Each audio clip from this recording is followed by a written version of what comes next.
We were just laying there hanging out with our kids. And I was like, you know what? We should totally move into that big ass ranch. We should move into that ranch. We should live there with our family. If we're going to be in a pandemic, might as well own a ranch. And my husband's like, I'm down. You're listening to Financial Grown Up with me, certified financial planner Bobbi Rebell, author of How to Be a Financial Grown Up. And you know what? Being a grown up is really hard, especially when it comes to money. But it's okay. We're going to get there together.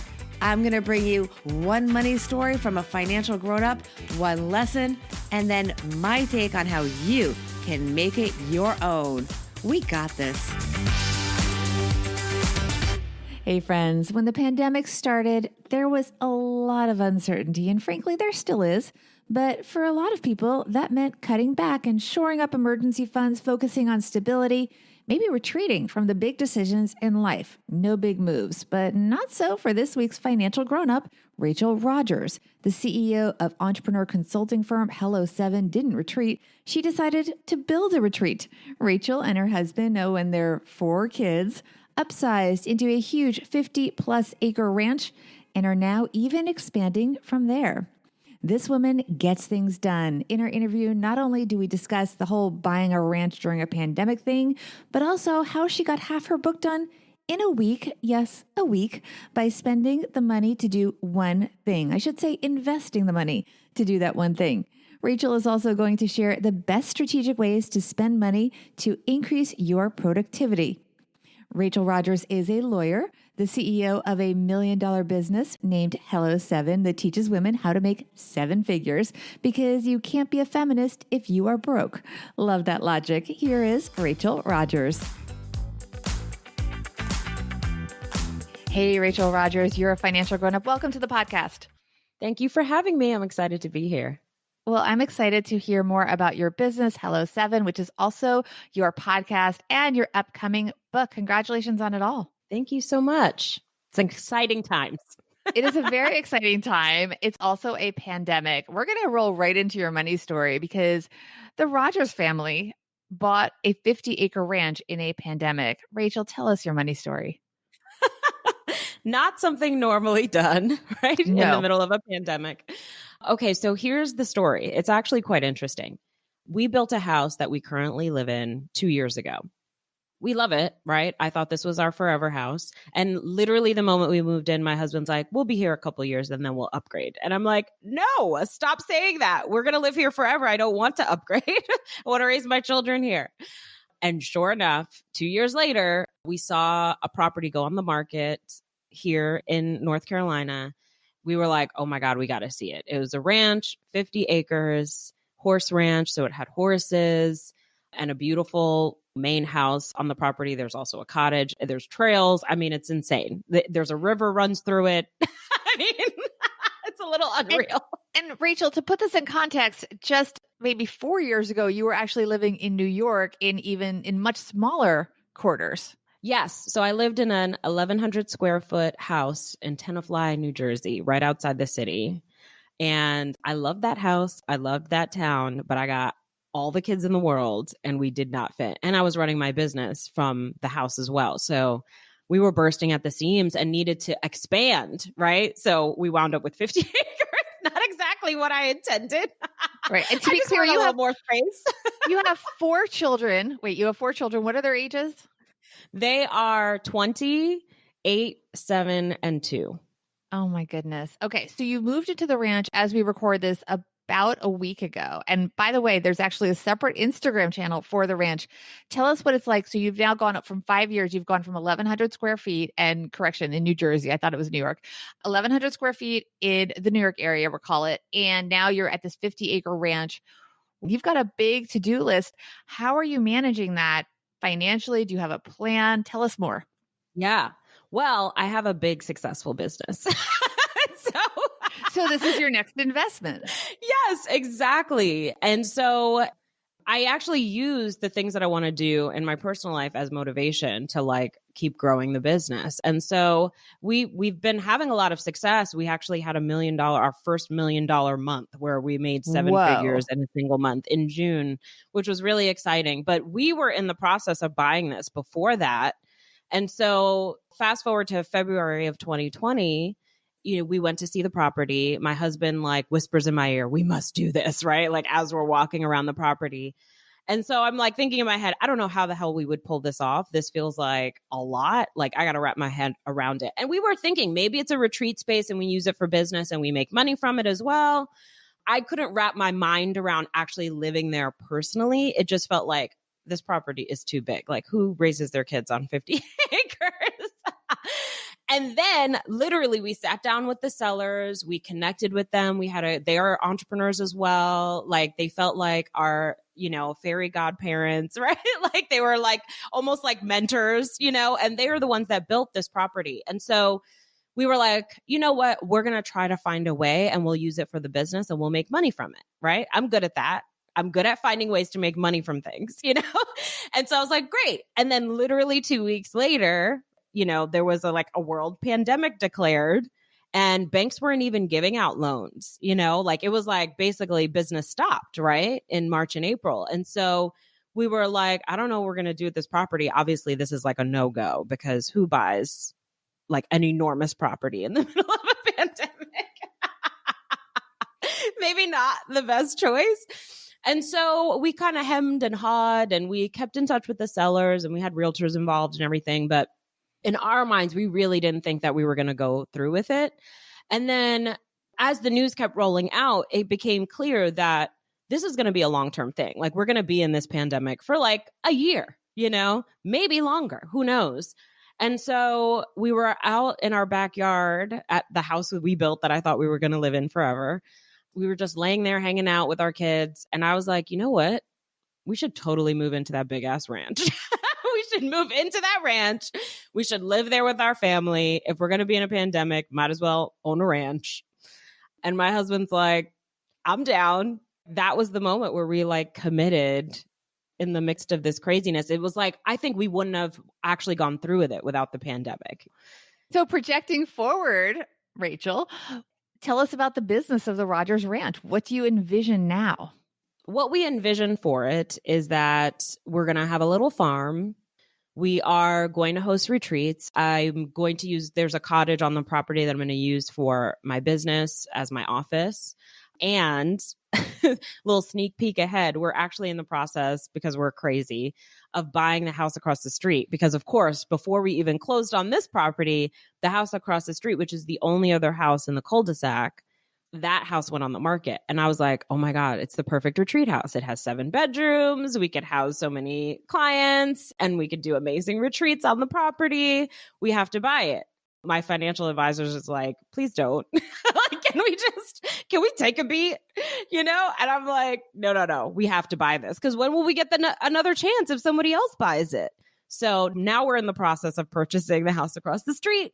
So now we will have 57 acres. Because that house comes with 4 acres. So it's like 57 acres total that we will own, and we'll rent out the house and do Airbnb and stuff like that. But then we'll have retreats where we'll have like coaching with the horses, and we'll have a pool party. We've got trails. We have a tennis court. It's pretty bananas. I personally cannot wait to come. Tell us, what is the lesson from this money story for our listeners? How can they put this into their own lives? What can they learn from it? My lesson for you guys is during a pandemic or a recession or any type of hard time, I encourage you to expand instead of contract. I think that's what our natural, response is, particularly when it comes to money. Let us just get smaller and contract, and, we're afraid. And so we shrink ourselves and we shrink our dreams during tough times like this. And I say, no, let's expand, because I actually think, and I've studied this, there are a lot of businesses and a lot of opportunities and careers that get made during times like this. It's the crazy people who are willing to take risks during these sort of shaky times. Those are the people that wind up having wild success. Like Netflix became what it is in the last recession, because remember, they were doing the DVDs and then they started doing streaming because they had to change their business model. And guess what? Now they're an enormous giant. And so I say, look for opportunities to expand. Such great advice. You also have some advice for your everyday money tip that might be a little bit controversial, but going through what I and so many other, especially parents, but really everyone that lives in a household with more than one person is going through in the pandemic, you have an everyday money tip, something you use to get your upcoming book done. Let's hear your everyday money tip, Rachel. Yes. Okay. So my everyday money tip is to pay to be productive. So pay coaches, pay people to babysit you, pay people or pay for space to get things done. So I recently wrote a book, and the way that I wrote the book, because I live in a household with a bunch of children, a big family. We also have my mother-in-law lives with us. Like there's a lot of people in my house. And so I went to Hawaii for a week. This was pre-pandemic, and got half of my book done. And then half of it. And even when I got back to town, the only way I got the other half done was by going to a hotel locally and getting the rest of it done. And then I would meet with a book coach every Wednesday, and she would basically sit there and babysit me on Zoom so that I would write. Yeah. But I mean, to some degree, like I completely get that. I mean, I was joking. My family interrupted me like 10 times, all with really good things. They wanted to share their opinion on something. They wanted my opinion on something. They wanted to tell me something. It was all good things, but it took me like hours to watch a 40-minute video that was for something for work because I couldn't find a place to not be interrupted. And people mean well. Yes. It's a good thing that they want to talk to you, but you just can't always get stuff done. And leaving sometimes is the best thing, leaving temporarily. You know what I mean? Yes. And when you pay for that space, I think sometimes you value it more. Like now we obviously can't go sit at a coffee shop the same way we could before, but even that you're not paying for. I think when you pay for someone to watch you, you take it a lot more seriously. You know what someone said to me years ago, and I will never forget this phrase. They said, when people pay, they pay attention. I love that. When people pay, they pay attention. Mm-hmm. All right. That's going to be used on one of our Instagram quote boards when we promote this episode, my friend.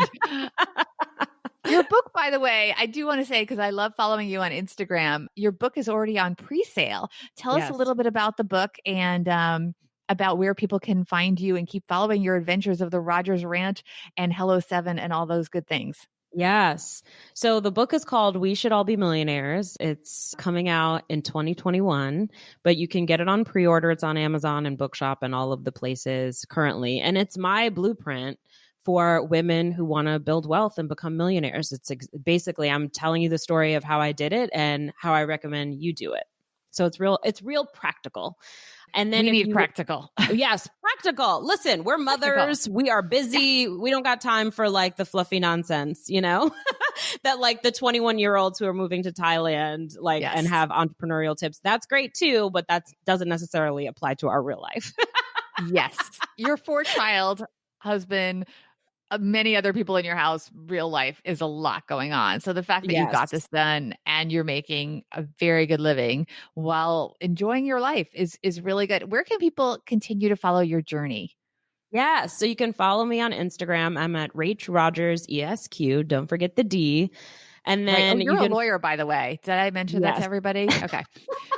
That's where I started. And then you can follow the ranch adventure at the Rodgers Ranch on Instagram as well. And also Hello 7. Oh, and Hello 7 has its own Instagram. So my company now has its own Instagram, which is new. It's at Hello, the number 7, CO. Perfect. Thank you so much. Thank you. Okay, my friends, here's my take. Financial grown-up tip number 1. Start thinking about ending the timeout if you haven't already. When the pandemic first started, it was totally understandable that we weren't going to be very productive, so timeout made a lot of sense. But at a certain point, we need to find a way. Despite the fact that the situation very much still stinks for many of us and could get worse, we got to do it. Rachel talks about even paying to be productive, and I agree. If you can do it, do it. If it's not in your budget, well, try to get creative. Maybe create blocks of time where if you can't leave your home, everyone else does so that you can get some work done. Or go to sleep earlier than everyone a few days a week so you can get up and work before they get up. Maybe have an accountability buddy that does it with you and you text each other to make sure you're getting up. You can make excuses that are totally valid, good reasons. but that's not going to get you to your goal. Life has to go on, and so does your path to success. Financial grown-up tip number 2. Don't assume your dreams will always be just dreams. Rachel never imagined moving south and opening up a ranch and a retreat. In fact, that wasn't even in the dream category at a certain point, but here she is. Dream big and then break it down into small steps that you can work towards. Even if the overall timeline has to be extended, just keep making progress and don't forget to document it all. Let me know what your big dreams are. What's your equivalent of the Rodgers Ranch? DM me at Bobby Rebel 1 on Instagram. That's Bobby Rebel and the number 1 on Instagram. I would love to hear from you guys. I am also giving away 25 free everyday money tips from our all-star financial grown-ups, people like Barbara Corcoran, Kevin O'Leary, Farnoosh Tarabi, and other all-star amazing financial brilliant people. Just go to bobbyrebel.com to get on the grown-up list. That's bobbyrebel.com. And thanks to all of you guys who have been leaving reviews, including Spud McDuck, who calls Financial Grown Up a perfect fit, saying, Bobby covers great topics in an appropriate amount of time. 15 to 20 minutes is perfect, and the tips at the end provide a great summary with actionable takeaways. Thanks so much for that. And please, you guys, if you have just a few minutes, I know you're busy. If you have just a few minutes, please take a few minutes to rate, review, and maybe recommend the podcast to a friend. Rachel Rodgers' book, We Should All Be Millionaires, A Woman's Guide to Financial Freedom and Economic Power, is available for pre-order. So go ahead and reserve your copy. It's coming out in May. And big thanks to the fantastic Rachel Rodgers for helping us all be financial grown-ups.